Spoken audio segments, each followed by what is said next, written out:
वो पानी ला करके पिला रहा है। शौहर ने कहा ये बातें कहा, यही बात है। कहा सुबह मुझे लेके नहीं चलते उसके दरबार में? कहा ठीक है चलो। अब बीमार शौहर है, बीवी के कंधे का सहारा देके चला है। अमीर खुसरू बैठे हैं। ओ जात बिरादरी में, मजहब और मिल्लत में समाज को बांटने वालों, जैसे ही अमीर खुसरू ने हजरत निजामुद्दीन को कहा सरकार वो गीता कुमारी और उसका शौहर आ रहा है, निजामुद्दीन ने ये नहीं कहा वो हिंदू है तो हम खड़े क्यों हो जाए, उसका मजहब दूसरा है हम खड़े क्यों हो जाए। हजरत महबूब इलाही उसके इस्तकबाल में खड़े हो गए, उसके ताज़ीम में खड़े हो गए, आगे बढ़ने लगे। बीमार का हाथ पकड़ा, लाके खानका में बिठाया। कहा बेटे आए क्यों, अगर जरूरत थी तो बुला लेता। कहा बाबा मैं तो बस इतना कहने के लिए आया हूँ कि जिस नबी का कलमा पढ़ते हो उसी का कलमा पढ़ा लो, मुझे भी मुसलमान बना लो। निजामुद्दीन ने कहा क्यों? कहा बाबा हमने रात भर यही फैसला किया है, जब दिल्ली का निजामुद्दीन इतना अच्छा है तो मदीने का रहमतुल लिल आलमीन कितना अच्छा हो। पेश नजर सामईन अहले सुन्नत, अस्सलामु अलैकुम व रहमतुल्लाहि व बरकातुहू।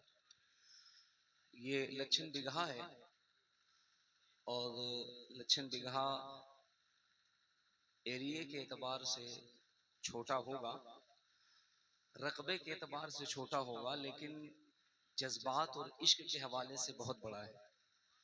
आपसे मेरी गुजारिश ये है कि अगरचे हो सके तो ज्यादा नहीं, सिर्फ 10 मिनट के लिए 10 मिनट के लिए बैठ जाएं, और अगर जाना चाहते हैं तो मेरी गुजारिश ये कि आप खुशी से चले जाइए। जाने वालों को हम रोक नहीं सकते हैं, है ना, जाने वालों को कोई नहीं रोक सकता है, हम क्या रोक सकते हैं। पूरा ट्रामा सेंटर, पूरा बीएचयू लगा हुआ है, वो नहीं रोक पाए तो हम क्या रोकेंगे।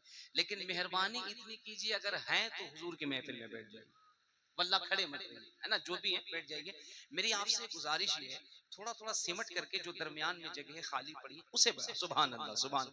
मैं जानता हूँ बहुत अच्छे लोग हैं, ये इलाका मेरे लिए नया नहीं है, मैं इस इलाके से वाकिफ हूँ, दर्जनों मेरी हाजिरी हुई है, मैं जानता हूँ बहुत अच्छे लोग हैं माशाल्लाह। बस थोड़ा थोड़ा सिमट जाइए, मैं बहुत ज्यादा देर आपके दरमियान नहीं रहूंगा इंशाल्लाह, बस 10-15 मिनट हुजूर की बारगाह में हाजिरी होगी, दर्द दिल बयान करूंगा। बहुत अच्छी और बहुत कामयाब गुफ्तगू हुजूर सैयद साहब क़िबला की हुई, और मेरे बिरादरे अकबर हजरत कारी मोहम्मद अली साहब क़िबला जो माशाल्लाह बहुत अच्छा पढ़ते हैं, ये कहने की जरूरत नहीं है।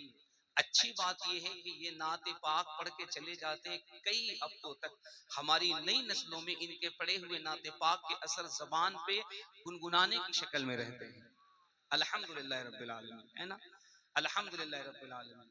जहां माइक तोड़ और स्टेज तोड़ अशार पढ़ने का माहौल था, उस माहौल में मोहम्मद अली भाई जैसे चंद जिम्मेदार, हसास, संजीदा लोग हमारे स्टेज पर आए।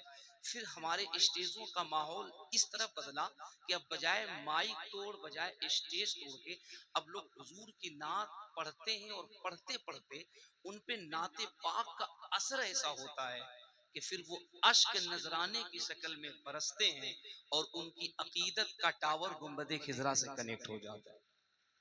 मैंने यूपी के मुरादाबाद के जलसे में भी कारी साहब क़िबला जब स्टेज पर, मैंने वहां भी ये जुमला कहा था, मैं यहाँ पे कहता हूँ, जब जब कारी साहब से मेरी मुलाकात होती है, सासाराम के बगल में अक्कासी में मुलाकात हुई, मैं ये बात जरूर कहता हूँ, इसलिए नहीं कि कारी साहब ये बात सुनकर के बहुत खुश होंगे, वल्लाह मैं इसलिए इन जैसे शोरा को मुबारकबाद पेश करता हूँ, इनके फिक्र को सलाम करता हूँ कि नात खानी के हवाले से जहां बहुत उद्दम बाजी और बड़े तमाशे और पता नहीं क्या क्या होते थे, अल्हम्दुलिल्लाह इन जैसे चंद हुजूर के गुलाम मसलके आला हजरत के शहदाई और फिदाई मुस्तफा जाने रहमत की मिंबर पे आए, और नाते पाक का फिर ऐसा मुअद्दब लहजा पेश किया कि अवाम तो अवाम, उलमा के भी अश्क बहते हैं और हुजूर की बारगाह से जुड़ जाते हैं।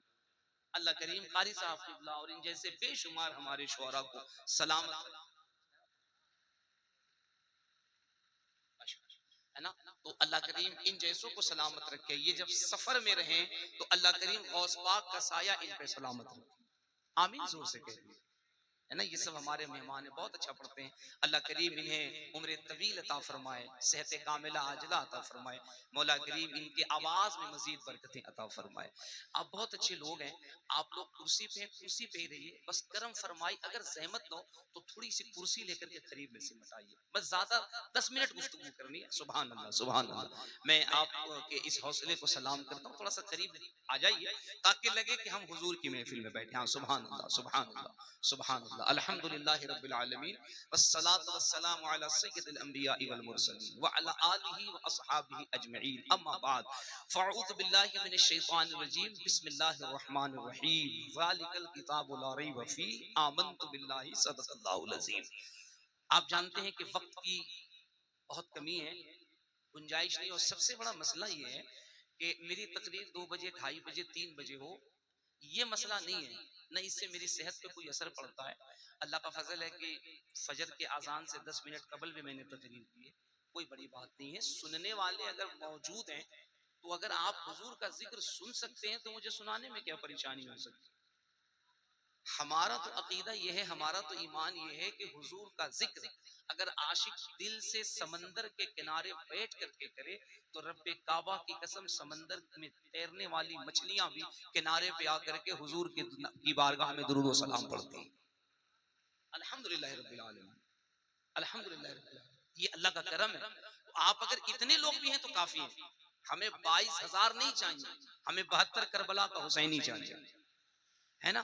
बस थोड़ी सी दिक्कत ये है कि मुझे एक लंबा सफर किशनगंज के लिए करना है, और दुश्वारी ये थी कि जो शेड्यूल हमारा था वो ट्रेन, अब देखिए अल्लाह करे करम फरमा दे, आप सब दुआ फरमा दे गौस पाक के सदक़े में, मुगल सराय से तो नहीं लेकिन वाया पटना होकर एक बार कोशिश करूंगा, अगर मिल गई तो। चूंकि देखिए मेरा मिजाज जानते हैं क्या है, लक्षण बिगा वालों, आप कहीं किसी से पूछ लीजिए, मेंबर पे जो हमारे उलमा है किसी से पूछिएगा, हम वादा खिलाफी नहीं कर पाते, ये मेरी मजबूरी है। और दुआ कीजिए कि हमारी ये मजबूरी जिंदगी भर मेरे अंदर मेरी आदत बन करके रहे, चूंकि वादा खिलाफी ये कतई हम मुसलमानों की शान नहीं है। हत्तल इम्कान वादे को वफा करना चाहिए, ये हुजूर की सुन्नत है ना। तो एक मजबूरी थी, वक्त बहुत ज्यादा हो गया, लेकिन फिर भी आप बैठे हुए हैं तो हम आपसे जरूर गुफ्तगू करेंगे, जरूर गुफ्तगू करेंगे। मेंबर शरीफ पे हमारे जितने उलमा बैठे हैं हम इनके बहुत ममनून और मशकूर हैं कि अगर चाहिए चाहते तो जा सकते थे, आराम कर सकते थे, इजाजत थी, खुद मुख्तार हैं, हम आजाद मुल्क में रहते हैं तो हम कर भी क्या सकते हैं। ये इनकी मोहब्बतें हैं, इनकी जर्रा नवाजी है कि ये बैठ करके अपनी हमारी पुष्ट पनाही कर रहे हैं, हमें दुआओं से नवाज रहे। आप सब बैठे हुए, एक शेर पढ़ता हूँ, उसके बाद आपसे थोड़ी देर बात करता हूँ। रहमतो नूर की हर सिमत घटा छाई है, दिल करे तो सुभान अल्लाह कहेंगे, कोई कोई दबाव नहीं है, ना कोई हुक्म है, अगर दिल करे तो सुभान अल्लाह। रहमतो नूर की हर सिमत घटा छाई है, जश्न सरकार में जन्नत ही उतर आई है, जब भी कुरान को खोला है तिलावत के लिए मुझको सरकार की सूरत ही नजर आई है।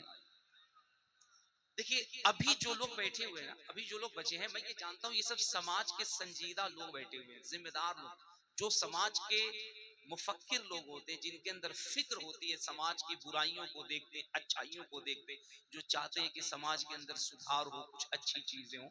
वो बहुत सारे लोग यहाँ बैठे हुए, और इन्हीं को देख करके मैं गुफ्तगू करना चाहता हूँ। आपको पता है हम किस दौर में जी रहे हैं, ये बताने की जरूरत नहीं है। हम ऐसे दौर में जी रहे हैं जहां चारों तरफ से यलगार हो रहा है, चारों तरफ से वार हो रहा है ना, इस्लाम पे उंगली उठाई जा रही है, यहां से लेकर के वहां तक, फिजी से लेके बर्मा तक, तुर्किस्तान से लेके इंग्लिस्तान तक, अमेरिका से लेकर के जर्मनी तक, मलेशिया से लेकर हालैंड तक, यूएई यूएसए से लेकर के इसराइल तक, पूरी दुनिया इस वक्त मुसलमानों पे उंगली उठा रही है। एक बहुत फिक्रिया जुमला है, इस पे जरूर गौर फरमाइएगा। हमने इस पे इधर 1-2 महीने में बहुत गौर किया, ये क्या बात है, सुबह से लेके शाम तक, दोपहर में जिसे देखो वही मुसलमान। हमारे जो पढ़े लिखे समझदार, जो हमारे बिरादराने वतन है, हमारा पड़ोसी है, हमारा हिंदू है, वो भी जरा सा मेरे जुमले को सुने, क्योंकि हमें इस बात को पता है कि सख्त माइंड, हार्ड माइंड अभी भी पूरे हिंदुस्तान में 10% है। अभी भी 90% हिंदू, सिख, ईसाई, बौद्ध, क्रिश्चियन ऐसे हैं जो आपके साथ गले से गला, कंधे से कंधा, दामन से दामन मिला के चलने को तैयार है। हकीकत है। ये मैं तकरीर जमाने के लिए, आपको खुश करने के लिए नहीं कह रहा हूं। मैंने अयोध्या में तकरीर की है, वृंदावन में, जहां कृष्ण की पैदाइश है, जहां आप नहीं जा सकते हैं। ये मेरे गौस पाक का करम है कि हमने वहां तकरीर की है और अपने मुस्तफा जाने रहमत की अजमत पे तकरीर की है, और डंके की चोट पे की, और हजारों लोगों ने सुना। राम जी की जहां ससुराल है जनकपुर में, मैंने सीता के नैहर में तकरीर की है, अल्हम्दुलिल्लाह। जहां लोग नहीं जा सकते वहां गए, और वहां मैंने हुजूर की बात की है। क्योंकि हुजूर एक ऐसा कॉन्सेप्ट है, एक ऐसे सब्जेक्ट है, मेरे सरकार का इसमें पाक ऐसा है, मोहम्मद सल्लल्लाहु अलैहि वसल्लम, ये एक ऐसा नाम है ना, एक ऐसा नाम है, आप रिसर्च करो तो दुनिया के हर शय में आपको नजर आएगा। हो ही नहीं सकता जमीन होए और उसमें शान मुस्तफा की ना हो, आसमान की बुलंदी और उसमें शान मुस्तफा की ना हो। सीधी सी कॉन्सेप्ट है ना। अल्लाह ने फरमाया रब्बुल आलमीन, मैं इस पूरे ब्रह्मांड का, पूरे कायनात का, पूरे सृजन का मैं रब हूं, रब्बुल आलमीन हूं। अल्लाह करीम ने ये नहीं फरमाया कुरान में रहमतुल लिल मुस्लिमीन, मैं जिसे भेज रहा हूं वो मुसलमानों के लिए रहमत है। कॉन्सेप्ट क्या है जरा समझिए इसको। बहुत संजीदगी के साथ बात कर रहा हूं, कोई उठा पटक नहीं, वरना मैं चाहूं तो 5 मिनट में जलसे को आसमान पे पहुंचा। लेकिन समझिए जरा सा, अल्लाह ने फरमाया रब्बुल आलमीन, जितने भी आलम हैं, जितने भी प्लेनेट्स हैं, जितने भी तह हैं, तहत सरा से लेकर अर्श आजम तक, जहां भी अल्लाह की मखलूक है, वो मखलूक इंसान की शक्ल में हो, हैवानात हो, जमादात हो, नबातात हो, जहां भी मखलूक है, मैं जिसका जिसका रब हूं, वमा अरसलनाका इल्ला रहमतुल लिल आलमीन, मैं जिसका जिसका रब्बुल आलमीन हूं, मुस्तफा उसके उसके रहमतुल लिल आलमीन है। बात खत्म। और ऐसा नहीं कि हम मुसलमान हैं, हम कह रहे हैं तो इसलिए भाई मुसलमान की बात है, ना ना ना, किताब पढ़िएगा तो पता चलेगा दुनिया के हर कौम के लोग इस बात को मानते हैं, हर कौम के लोग मानते हैं। प्रोफेसर मूरे जो दुनिया का इतना बड़ा साइंटिस्ट है, जानते हैं उसने क्या तहकीक की थी जब हिटलर की हुकूमत थी पूरी दुनिया में, हिंदुस्तान में भी थी, पढ़े लिखे बच्चों को पता है उसने क्या कहा था? उसने कहा था I believe that everything that has been recorded in the Quran 1400 years ago must be true, that can be brought by scientific means, science the prophet Muhammad sallallahu alaihi wasallam। उसने कहा कि हमने पूरी दुनिया में एक टीम बनाकर सर्वे कराई, किस जगह पे किस मजहब के लोग हैं, किस धर्म के लोग हैं, किसको फॉलो करते हैं। पता चला कि कहीं जैनिस्ट हैं, कहीं तो बौद्धिस्ट नहीं, कहीं बौद्धिस्ट है तो क्रिश्चियन नहीं, कहीं क्रिश्चियनिटी है तो सनातन नहीं, कहीं सनातन है तो शाश्वत नहीं, कहीं शाश्वत है तो बाइबल्स नहीं, कहीं किसी के मानने वाले, कहीं किसी के मानने वाले, कहीं बौद्ध के मानने वाले, कहीं क्रिश्चियनिटी को फॉलो करने वाले, कहीं सनातन को फॉलो करने वाले, हर जगह कहीं कोई है कोई नहीं कोई। उसने जानते कितनी बड़ी बात की, उसने कहा कि मुझे हैरत हुई, हैरत हुई, उसने कहा मुझे हैरत हुई, पूरी दुनिया में I believe that everything that has been recorded in the Quran 1400 years ago must be true, that can be brought by scientific means। Professor Moore कहता बात क्या है कि लोग दावे करते हैं कि हम 4000 साल से हैं, 5000 साल से हैं, 6000 साल से हैं, 8000 साल से हैं, 10000 साल से हैं। बात क्या है कि 1400 साल पहले जिस कलमे का ऐलान मक्के की सरजमीन से मोहम्मद अरबी ने ऐलान फरमाया था 1400 साल के अंदर, उस कलमे का और उनकी सच्चाई का ऐसा असर हुआ पूरी दुनिया में, जहां इंसान बसते हैं, कोई धर्म वाला मिले न मिले, मोहम्मद अरबी का कलमा पढ़ने वाले हर जगह मौजूद नजर आते हैं, हर जगह मौजूद नजर आते हैं। इसको जरा संजीदगी से सोचिए। Why I want to cooperate you because I am interested। Why? सोचने की बात है ना। अरे भाई मार्केट के अंदर जो साबुन 20 साल से चल रहा है और एक साबुन 5 साल पहले आया है, प्रोडक्शन के एतबार से किसको ज्यादा होना चाहिए? जो 20 साल से। हमारा ये मानना है कि जमीन का बिछौना जब बिछाया गया, आसमान का सामियाना जब लगाया गया और इस पृथ्वी पर पहले इंसान की शक्ल में हजरत आदम की जब तख्लीक हुई, मुस्तफा उस वक्त भी नबी थे जब जमीनों आसमान नहीं बने थे, सिर्फ खुदा था, बनाने वाला सिर्फ मुस्तफा थे, बनने वाले मुस्तफा उस वक्त भी नबी थे। आदम आए तब से इस्लाम दुनिया का सबसे पहला मजहब है। ये कॉन्सेप्ट क्लियर है। अब देखिए जरा सा गौर कीजिएगा, क्या कहता है मूरे, वो कहते तो दुनिया में जहां जहां भी इंसान है, कोई मिले न मिले, मुस्तफा जाने रहमत के मानने वाले, उनका कलमा पढ़ने वाले हर जगह मिलते हैं। ये आपके लिए खुशी की बात होना चाहिए। यहां आपको मुस्कुरा के सुभान अल्लाह कहना चाहिए। देखो जाना है ना घर, हम सबको जाना है, हमें भी जाना, आप सबको जाना है, जाना है। कमाल नहीं है हम जाएं तो अपने नामे आमाल में फरिश्तों से ये लिखा करके जाएं कि लच्छन बिगा में जो गरीब नवाज के नाम पे जलसा सजाया गया था, हम उस वक्त गए थे जिस वक्त हुजूर की बारगाह में सलाम पढ़ लिया गया था। जाने वाले तो 10 बजे भी चले गए होंगे, 11 बजे भी चले गए, जा भी सकते हैं, लेकिन कमाल ये है कि इश्क की इंतहा को पहुंच कर जाएं, क्योंकि रात के हम ऐसे लम्हे में बैठे हैं प्यारे दीवानों, जिस वक्त रात रुखसत हो रही है, सुबह की आमद हो रही है।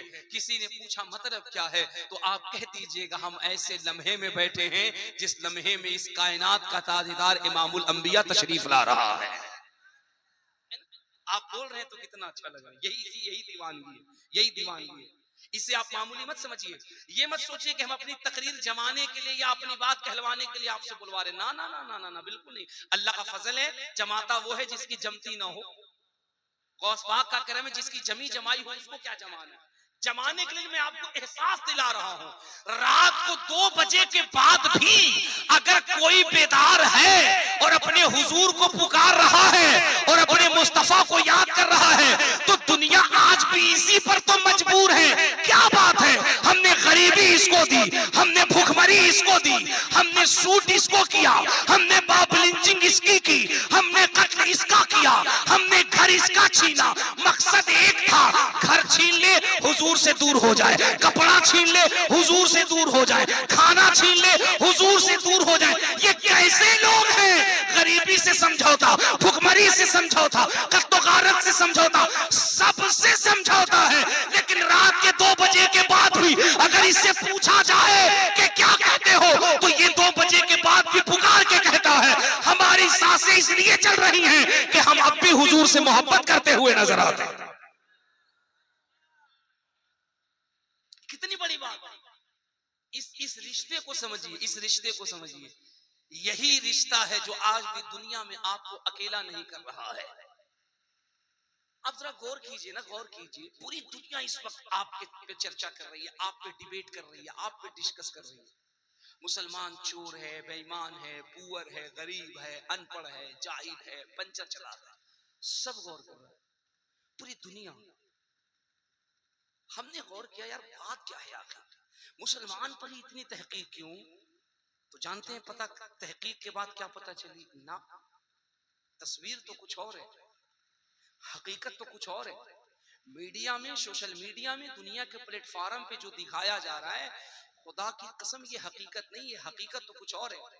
हकीकत क्या सामने आई, ये जो दिखाया जा रहा है ये दुनिया का दिमाग डाइवर्ट करने के लिए, वरना मुसलमान तो आज भी इतना कीमती है कि जिस इस्लाम के अंदर और जिस मुसलमान के अंदर दुनिया इतनी इतनी इतनी इतनी तेजी से कमी निकाल रही है, उसी इस्लाम और मुसलमान के ऊपर अभी 3 महीना पहले टीवी का एक शो होता है, एंकर का नाम सुधीर चौधरी है। मैं नाम इसलिए लेता हूं ताकि किसी को न लगे कि मौलाना ने अपने घर से बात की है। एंकर का नाम सुधीर चौधरी है, टीवी चैनल का नाम आज तक है, और सामने जो हॉट स्पॉट पे मेहमान बैठे हैं वो बागेश्वर पीठ के मठाधीश हैं जिनको बाबा बागेश्वर धाम कहते हैं, और सुधीर चौधरी एक रिपोर्ट पेश करते हैं। अब रिपोर्ट बताना मेरा काम है, चुप रहकर या बोलकर सुनना आपका काम है। अगर लगे कि आपके जज्बात अभी भी जिंदा हैं, आपका ज़मीर मुर्दा नहीं हुआ, अभी भी आप जिंदा हैं, तो लक्षण बिगहा के इसके हाथे पर फरिश्तों को गवाह बनाकर तुम कह सकते हो। सामने हॉट पीट पर बाबा बागेश्वर है, इधर सुधीर चौधरी है, आज तक चैनल है, कैमरा लगा है। जहां मुसलमान खराब है, गरीब है, कमजोर है, पुअर है, बेकार है, रिपोर्ट आईएनए की ये कहती है, सुधीर चौधरी कहते हैं महाराज जी एक रिपोर्ट पूरी दुनिया से आई है। महाराज ने कहा कौन सी रिपोर्ट है? कहा ये रिपोर्ट आई है कि 1 साल के अंदर पूरी दुनिया के अंदर 3300 लोग, 3300 लोगों ने सनातन धर्म को कबूल किया है। महाराज जी बहुत खुश हुए, मुस्कुराने लगे, बोले देखिए ये परिवर्तन है, ये तब्दीली है, ये चेंजिंग है, होना चाहिए। सुधीर चौधरी ने पलट के कहा दूसरा रुख बताऊं? कहा बताइए। कहा दूसरी रिपोर्ट ये है कि इसी 1 साल के अंदर पूरी दुनिया के अंदर लगभग 22 लाख लोगों ने मुस्तफा का कलमा पढ़कर इस्लाम को कबूल किया है।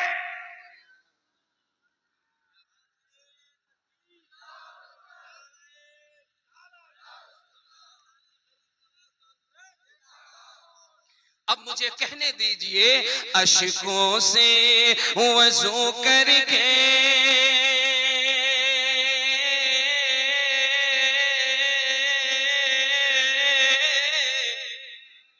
बैठो तो करीने से, अशकों से वज़ू करके बैठो तो करीने से, इस बज़्म में आएंगे सरकारे मदीने से, इस बज़्म में आएंगे। सुभान अल्लाह। मैं इसीलिए कहता हूं लच्छन बिघा वालों, दीवाने को तहकीर से दीवाना मत कहो, दीवाना बहुत सोच के दीवाना बना है। दीवाने की नजरों को जहां देख रहा है, दीवाना खुदा जाने कहां देख रहा है। हमारे काली साहब तो बड़े मायूस थे, नौशाद अंबर भाई जिनकी दावत पर, जिनके इसरार पे मैं आया, वरना वल्लाह में नहीं आता। लोग बहुत मायूस थे कि पता नहीं क्या होगा, कैसे लोग होंगे, कैसी गुफ्तगू लोग सुनेंगे। मैंने कहा नहीं, मुझे पता है, मुझे पता है, मैं 15-16 साल से ये काम कर रहा हूँ हुजूर की गुलामी। मुझे पता है जलसे में कई तरह के लोग आते हैं, कुछ जलसा देखने आते हैं, कुछ जलसा बिगाड़ने आते हैं, कुछ ऐसे होते हैं जो नींद को कुर्बान करके बच्चों को छोड़कर पूरी रात अपने हुजूर को याद करने आते हैं।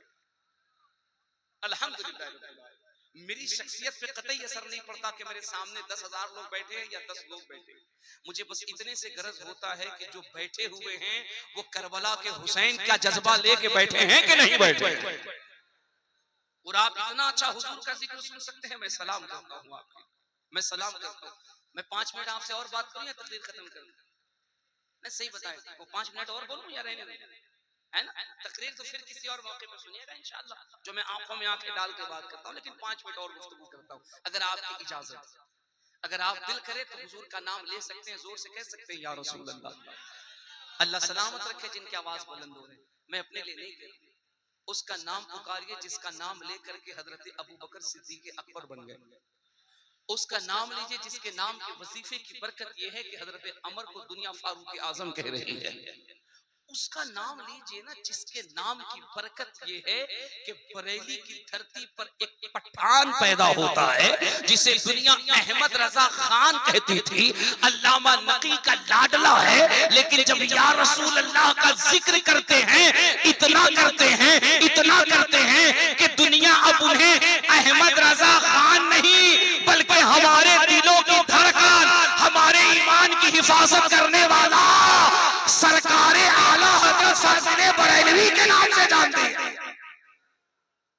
ये नाम लीजिए ना, अगर दिल करे तो जरा हुजूर का नाम पुकारिए, बुलंद आवाज से कह दीजिए या रसूल अल्लाह।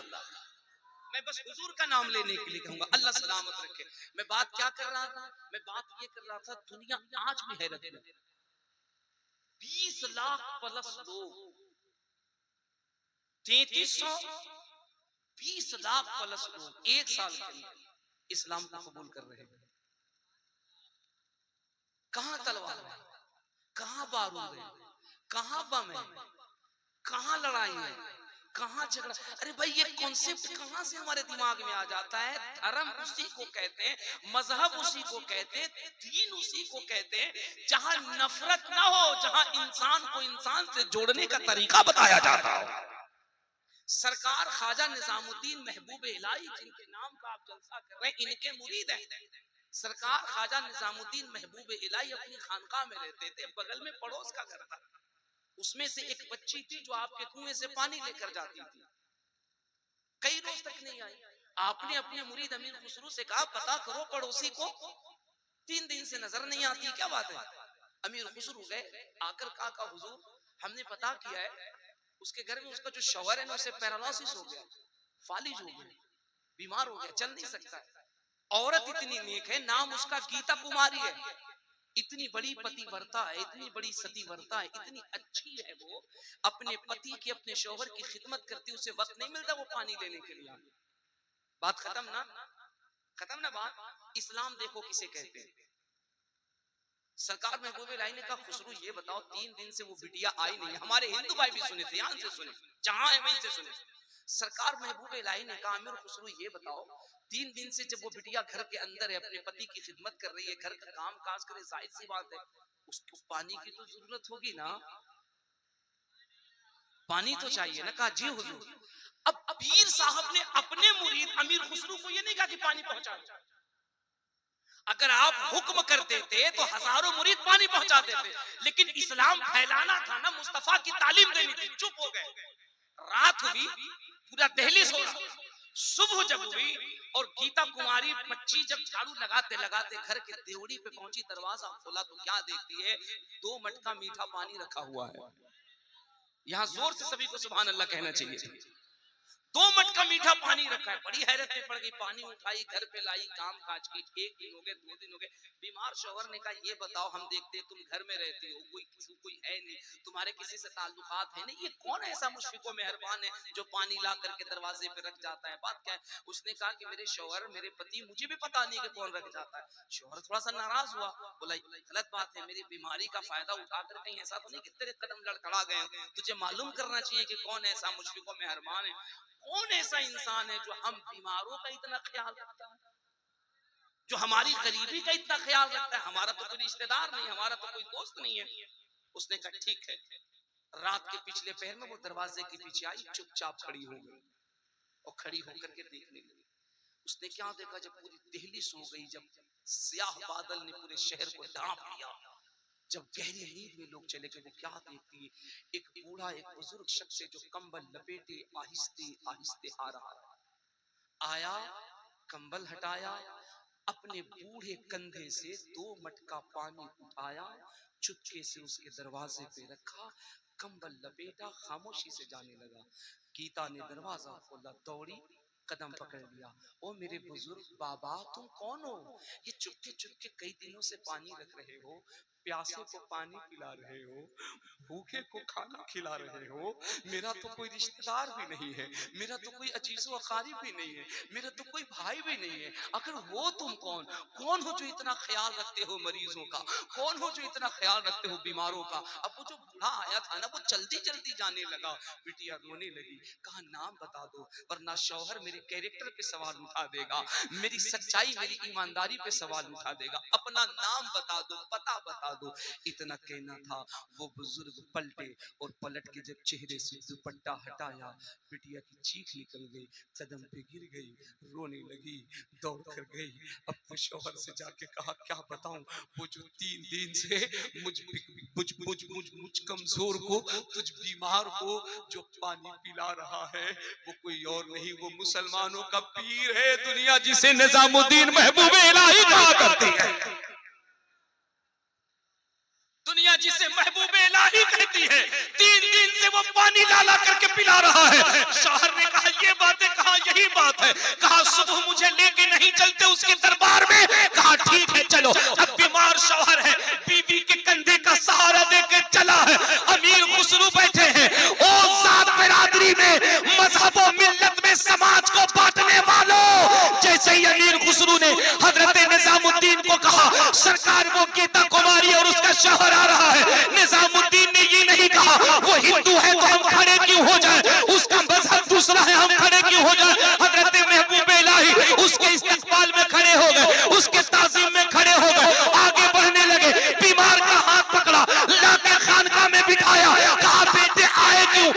जरूरत थी तो बुला लेता। कहा बाबा मैं तो बस इतना कहने के लिए आया हूँ कि जिस नबी का कलमा पढ़ते हो उसी का कलमा पढ़ा लो, मुझे भी मुसलमान बना लो। निजामुद्दीन ने कहा क्यों? कहा बाबा हमने रात भर यही फैसला किया है, जब दिल्ली का निजामुद्दीन इतना अच्छा है तो मदीने का रहमतुल लिल आलमीन कितना अच्छा हो। जब गुलाम इतना अच्छा है तो आका कितना अच्छा होगा। शायद कि इस तारीख पर किसी महात्मा की नजर पड़ी थी जो जनकपुर से बोल पड़ा था और उसने कहा था मुसलमानों पे भोंकने वालों, इस्लाम पर उंगली उठाने वालों न उठाना। तो शिष्यों ने कहा क्यों? कहा न उठाना। कृष्णोदारण्यातम नृतमर्दम सातम सुद्धीमा संग्रम जब ला इलाहा इल्ला लम्मा हरणे पापम ब्रह्म विरम जन्म वैकुंठ प्राप्त हुई जपे नाम मोहम्मदम स्वाहा। जोर से कह दीजिए सुभान अल्लाह। अगर दिल करे तो या रसूल अल्लाह कह दीजिए। वो कहता है नाना कभी मुसलमानों पे न भोंकना, कभी इस्लाम पे उंगली न उठाना। लोगों ने कहा महाराज क्यों ना उठाऊं? कहा ना।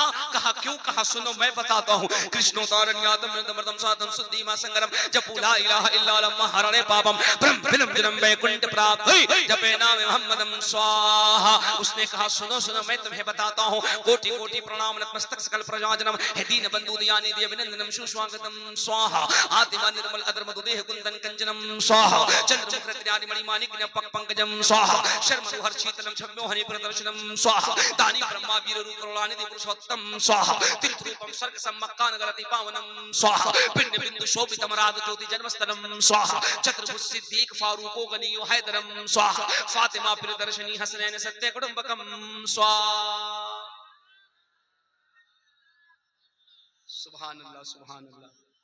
हमारे पड़ोसियों को बताइए, हमारे यादव भाई को, हमारे राजपूत भाई को, हमारे महाराज जी को, सबको बताइए किसने कह दिया कि इस्लाम नफरत की बात करता है? हम नहीं, आपकी किताब में लिखा है। वो कहेगा कौन सी किताब में चतुर्वेदी साहब आके बताए? तो कहिएगा हम किसी बकलोल को नहीं बुलाए थे, किसी जाली को नहीं बुलाए थे, पढ़े लिखे को बुलाए थे जिसने पढ़ के डिग्री ली थी और उसने बताया। किताब का नाम अंतिम संदेश था, वॉल्यूम नंबर 2 पेज नंबर 157। वहां लिखा है और लिखने वाले महाराज का नाम पंडित सोमनाथ सोमी है। उन्होंने लिखा है। विकिपीडिया पे किताब उपलब्ध है, गूगल से किताब ले लो। यहां से ज्यादा नहीं तुम पटना चले जाओ, 250 रुपए में ये किताब मिल जाती है, लाओ पढ़ो। महाराज जी कहते हैं कृष्णोदारण्यातम नृतमर्दम सातम सुद्धीमा संग्रम जपु ला इलाहा इल्ला लम्मा हरणे पापम ब्रह्म विरम जन्म वैकुंठ प्राप्त हुई जपे नाम मोहम्मदम स्वाहा। अब अगर मोहब्बत से सुनिए तो मैं जल्दी से इसका तर्जमा करके तकरीर खत्म कर दूंगा। महाराज जी कहते हैं मेरे शिष्यों, अगर तुम्हें दुनिया में, अगर तुम्हें दुनिया में, अगर तुम्हें दुनिया में, अगर तुम्हें दुनिया में ईश्वरा दूत के, कल्कि अवतार के, गॉड ऑफ मैसेंजर के, आखिरी रसूल के पुरोहित, उपासक मानने वाले, उनके फॉलोवर्स मिल जाएं तो कृष्णोदारण्यातम नृतमर्दम सातम सुद्धीमा संग्रम कहा अगर वो मिल जाएं, उनसे नफरत न करना, भेदभाव न करना, उनसे प्यार स्नेह और मोहब्बत करते रहना। आज खादी छाप लोग क्या कह रहा है? खादी छाप लोग क्या कह रहा है? बैठ करके ना ना ना ना, ना दूर रहो दूर रहो दूर रहो दूर रहो दूर रहो, एकदम बाइकाट लो, अलग रहो। महाराज जी कह रहे हैं क्या करें? कृष्णोदारण्यातम नृतमर्दम सातम सुद्धीमा संग्रम वो कहते हैं अगर ईश्वरादूत के, मैसेंजर ऑफ गॉड के अगर मानने वाले, उनके चाहने वाले, उनके अनुयायी, उनके शिष्य, उनके भक्त मिल जाए, उनसे प्रेम किया करो, उनसे मोहब्बत किया करो। कहा क्यों?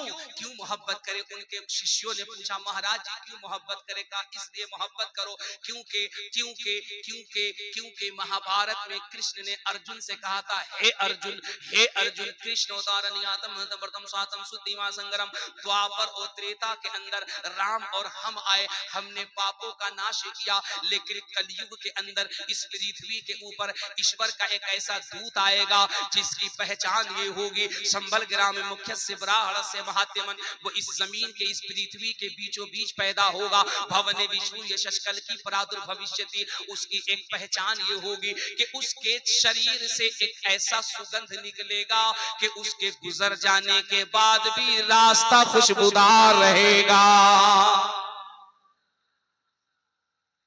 रास्ता खुशबूदार रहेगा। और यही नहीं कहा अश्वमा शुगरूह देवदत्त जगतपति। आप सभी को पता है कि संस्कृत में अश्व घोड़े को कहते हैं। कहता अश्वमा शुगरूह देवदत्त जगतपति। कहा उसकी पहचान ये होगी, उसकी पहचान ये होगी कि एक रात वो महापुरुष वो कल की अवतार किसी के घर में लेटे होंगे और उसी रात ईश्वर की तरफ से, ब्रह्मा परमात्मा परमेश्वर की तरफ से एक उपासक आएगा और वो आकर के अश्व पेश करेगा, अश्व को उपस्थित करेगा, घोड़े को उपस्थित करेगा और कहेगा, क्या कहेगा? कहेगा कोटि कोटि प्रणाम नतमस्तक सकल प्रजा जन्म। चलिए ईश्वर से मिलने, क्योंकि आपके इस्तकबाल में कोटि कोटि प्रणाम नतमस्तक सकल प्रजा जन्म। आपके इस्तकबाल में ये दुनिया का कोना कोना सर झुका करके प्रणाम यानी सलाम कर रहा है। हाय हाय हाय हाय हाय। पढ़ो पढ़ो पढ़ो, एजुकेशन इज इम्पोर्टेंट यार, पढ़ो, इसीलिए कहते हैं पढ़ो। 2 बजे रात तक पबजी खेलोगे, पबजी मुकाबला कैसे करोगे रे भाई? 4 बजे भोर तक फेसबुक चला रहा है। इतना बड़ा संवेदनशील मुसलमान हमारा नौजवान हो गया है, मालूम है? ये इस्राइल को तोप से उड़ा देगा। कहां पे? फेसबुक पे मैसेज लिखेगा, ट्वीट करेगा, फलस्तीन जिंदाबाद, गाजा जिंदाबाद, हम गाजा के साथ हैं। गाजा का मुसलमान करा रे पकलोल, तू गाजा के साथ बाद में होना, तू नमाज के साथ पहले हो जा। गाजा के साथ बाद में होना, रोजा के साथ पहले हो जा। 4 बजे भोर में ट्वीट कर रहा है, फेसबुक पे कर रहा, हम गाजा फिलिस्तीन के मुसलमानों के साथ है, गाजा बाद में जाना, पहले बूढ़े अब्बा के साथ हो।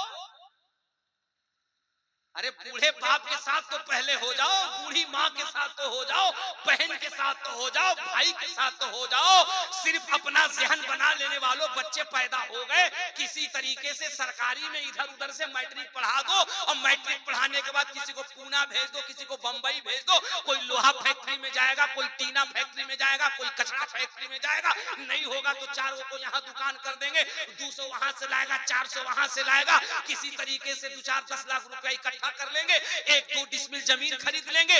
उसके बाद कहीं से किसी बैंक से 2-4 लाख देके किस्ती पर ब्लैक कलर का स्कॉर्पियो ला देंगे और उसके बाद उसमें 2-4 हजार रुपया का बॉक्स लगवा देंगे और उसके बाद लड़का से फटाहा जींस पहन करके ले करके ब्लैक स्कॉर्पियो, जिससे लगेगा एकदम अंबानी का रिश्तेदार।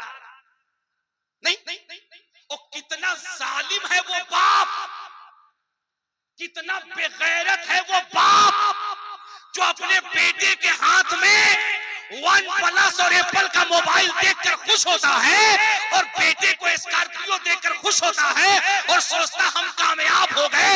अबे अपने जमीन से सौदा कर, उसके हाथ से मोबाइल पकड़ के फेंक देता, गाड़ी को फेंक देता और कहता हम छप्पर में रहेंगे, लेकिन तू घर से निकल जा, एक वक्त भूखे रहना, लेकिन इंजीनियर की डिग्री लेके आ, डॉक्टर की डिग्री लेकर के आ, IAS की डिग्री लेकर आ, क्योंकि अगर तू तालीम याफ्ता होगा, तेरे कलम में जब ताकत होगी तो एक स्कॉर्पियो तो छोड़ 50 को बॉडीगार्ड तेरे पीछे गाड़ी लेके घूमता रहेगा।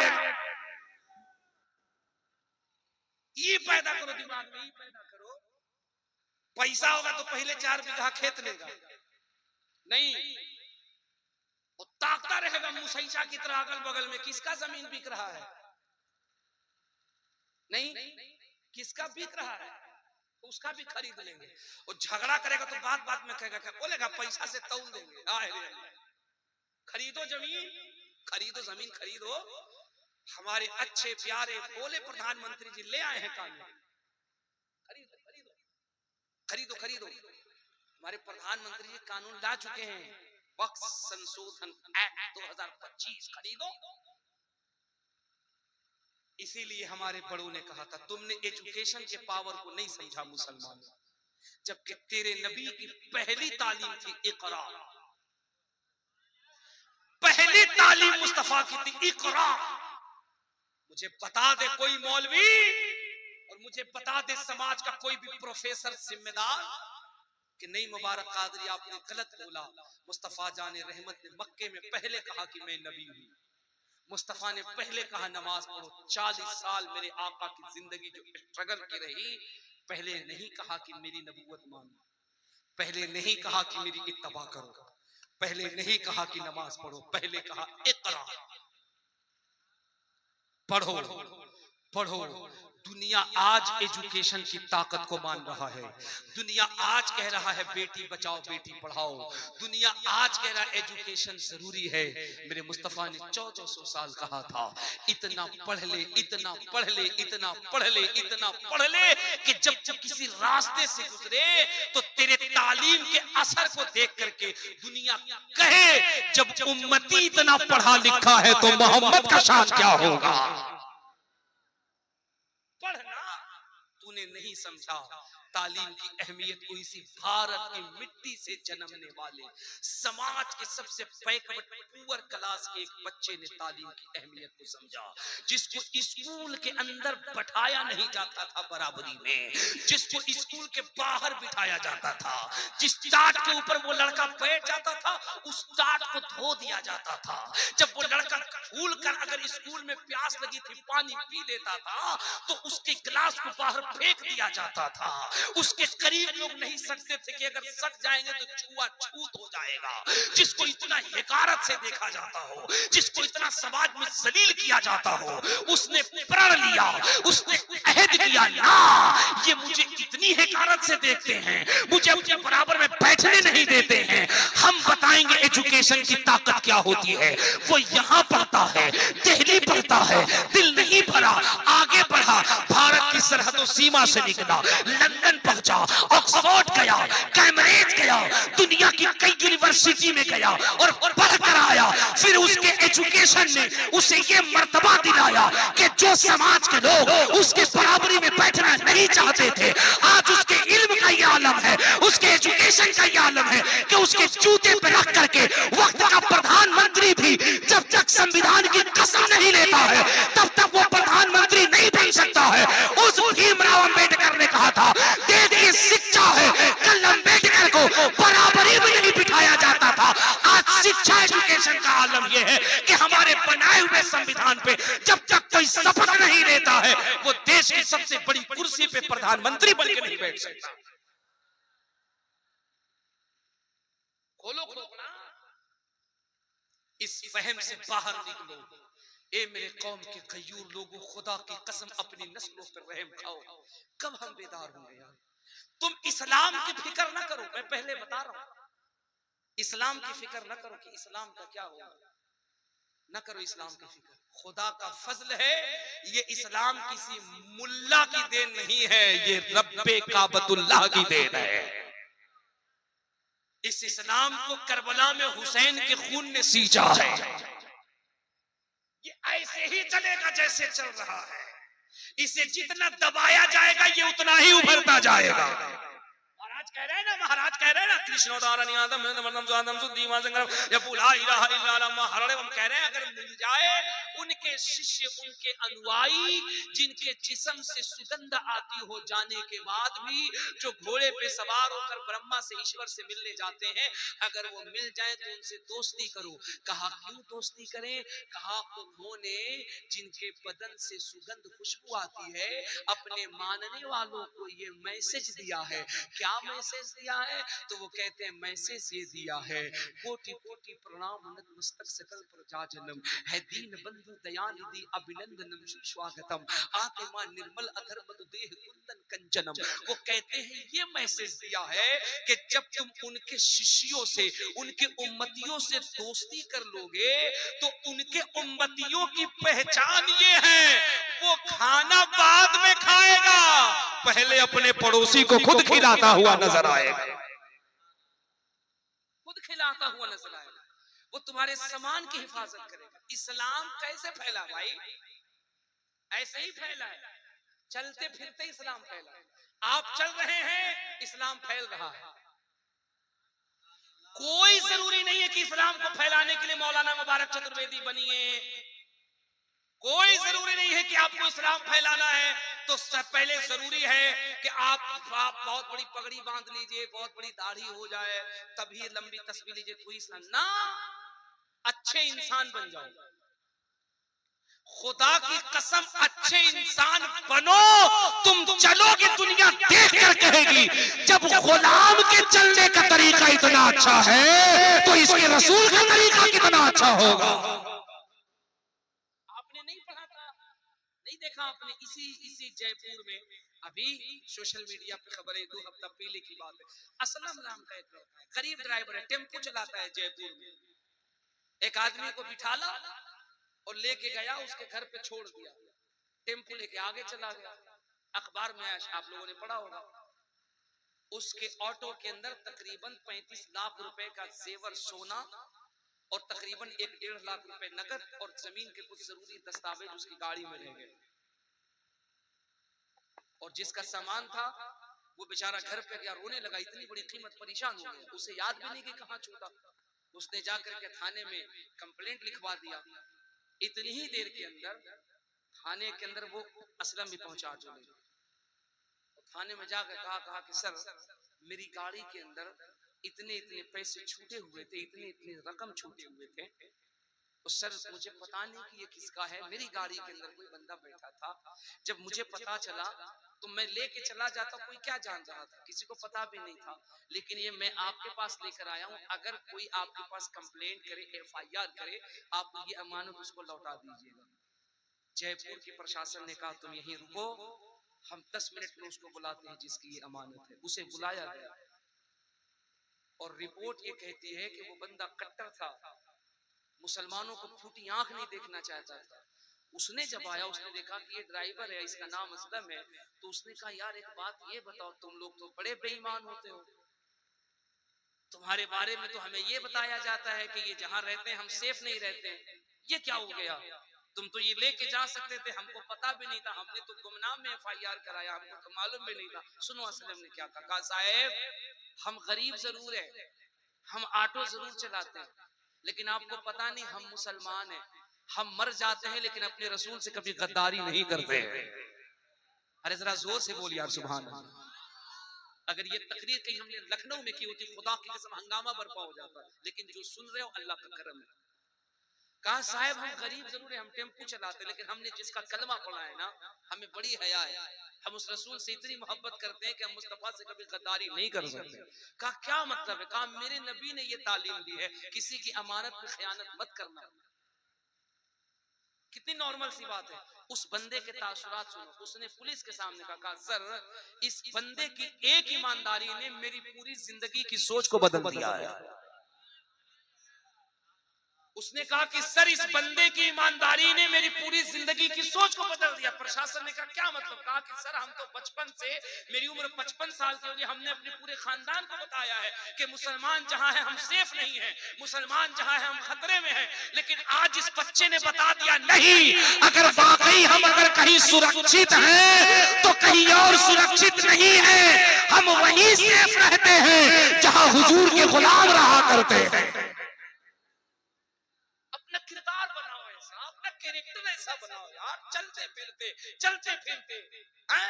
वो आपने देखा नहीं, एक ईसाई रास्ते से जा रहा था, पादरी था, चर्च का पादरी था, पैर में ठोकर लगी, पैर में जब ठोकर लगी तो गिर गया, खड़ा हुआ तो कहा ओफ, काश के इस रास्ते से कोई मुसलमान गुजरा होता, काश कि इस रास्ते से कोई मुसलमान गुजरा होता। लोगों ने कहा क्या मतलब है?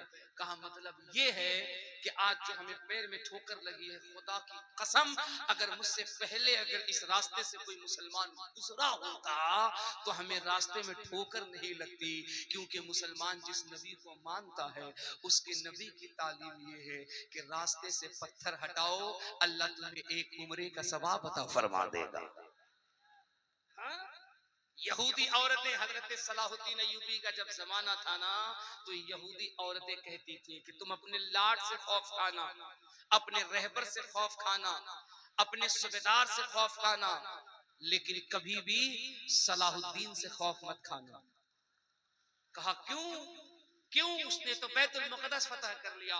तो यहूदी माओ ने कहा था, कहा सुन उसने बैतुल मक़दस को फतह किया था अपने इस्लाम को बचाने के लिए, लेकिन वो इतना रहम दिल है, इतना रहम दिल है, इतना रहम दिल है कि जब मुसलमानों के ऊपर रोमियो ने फतह किया था तो मुसलमानों के सरों से मीनार को बना दिया था। इतने मुसलमानों के गर्दन काटे थे कि दरिया में खून खून का दरिया बह रहा था। लेकिन जब सलाहुद्दीन ने जब बैतुल मक़दस को फतह किया था तो पूरा बैतुल मुक़द्दस, पूरा फिलिस्तीन यही सोच रहा था कि अब सलाहुद्दीन ने फतह किया है, अब बदला लेगा, मारेगा, काटेगा, क्योंकि हमने पहले मारा है, काटा है, खून की नदियां बहाई है, मुसलमानों के सरों से खोपड़ी का मीनार बनाया है। लेकिन माए अपने बच्चों को कहानी सुनाती थी, ए बेटे, जब सलाहुद्दीन ने बैतुल मक़दस को फतह किया था तो ऐलान कर दिया था, जिस तरीके से मेरे आका ने मक्का को फतह करने के बाद अपने जानी दुश्मनों को माफ कर दिया था, आज सलाहुद्दीन भी अपने नबी की सुन्नत पे अमल करते हुए, जाओ, तुझे भी अपना खून माफ कर रहा है और इस्लाम की तरफ से तुम्हारे जान को अमान में दे रहा है। किसी शायर ने ऐसे ही नहीं कहा था, रह के फाकों में गरीबों को खिलाने वाले। पेट सिमट लीजिए। हाँ माशाअल्लाह, सुभान अल्लाह। हुजूर की महफिल है, आपकी आंखें नहीं, आप देखते नहीं। हमारा अकीदा है, जब हुजूर की महफिल सजती है, अल्लाह करम फरमाता है तो हमारी महफिल में मदीने से हुजूर तशरीफ लाते हैं। अभी सिमटिए, जब वक्त आएगा अच्छे से चारों फैलाइएगा, लोग टांग के ले जाकर के सुला देंगे, फैले रहिएगा, नो टेंशन, है ना, सुभान अल्लाह। लेकिन अभी अदब से बैठिए। क्यों रह के फाकों में, मुझे उम्मीद है ना कि ये मेरी गुफ्तगू आपने सुनी ना, इस पसे मंजर में ये शेर सुनिए, मुझे उम्मीद है आप मचल जाएंगे। रह के फाकों में, रह के फाकों में गरीबों को खिलाने ऐसे होते हैं, ऐसे होते हैं, ऐसे होते हैं मोहम्मद के घराने वाले, ऐसे होते हैं मोहम्मद के घराने वाले। उसी मदीना शरीफ के लिए बाबा तुलसीदास ने कहा था, काशी करवटे बाद में पंडित हैं सब काम, बैकुंठे वास न पाइयो बिना मोहम्मद नाम। आपने जितना सुना आपका बहुत शुक्रिया। अगर सही वक्त में गुफ्तगू कराई होती तो इंशाअल्लाह ऐसी गुफ्तगू होती, हमारा पड़ोसी बिरादराने वतन भी आकर के कहता, हमें नहीं पता था कि हमारी किताबों में इस्लाम की इतनी अच्छाई है। आओ, जब इस्लाम की इतनी अच्छाई है तो आज हम कुफ्र की दीवारों को तोड़ देते हैं और टूटे हुए दिलों को मुस्तफ़ा की बारगाह से जोड़ देते हैं। इंशाअल्लाह फिर किसी और मौके पर गुफ्तगू होगी। मैंने हाजिरी दे दी है, दर्द दिल बयान कर दिया है। इस जलसे का मकसद व माहसन ये है मेरे अजीज कि लाखों रुपए खर्च करके आपने जलसा सजाया, इन बच्चों के सर पे दस्तारे हिफ्ज का ताज रखा है। ये सिर्फ इनकी जिम्मेदारी नहीं, आप भी अपने घर के बच्चे बच्चियों को कुरान पढ़ाइए, अपने बच्चों को तालीम दीजिए। जरूरत आन पड़ी है, एजुकेशन की तरफ तवज्जो दीजिए। सुप्रीम कोर्ट की रिपोर्ट, सच्चर समिति की रिपोर्ट कह रही है कि मुसलमान एजुकेशन में पुअर हो चुका है, इतना वो चमार से ज्यादा गरीब हो चुका है, दलित से ज्यादा गरीब हो चुका है, हरिजन से ज्यादा बैकवर्ड हो चुका है। एजुकेशन के मामले में ओनली 2% हमारी एजुकेशन में कंडीशन रह गई है। आपके हर मसले का हल है तालीम, तालीम, तालीम, एजुकेशन, एजुकेशन, एजुकेशन, शिक्षा, शिक्षा, शिक्षा। कुछ मत सोचो किसकी सरकार बनेगी, ये पता नहीं किस, अब तो वक्त नहीं है, वरना मेरी इस पे तकरीर बहुत खतरनाक हुई है और मैं करता, लेकिन वक्त नहीं है। ये जो हमने अपने जलसों में एक बीमारी ला दी है और हम लिखने लगे हैं जलसे को सियासत हाजरा से कोई ताल्लुक नहीं है।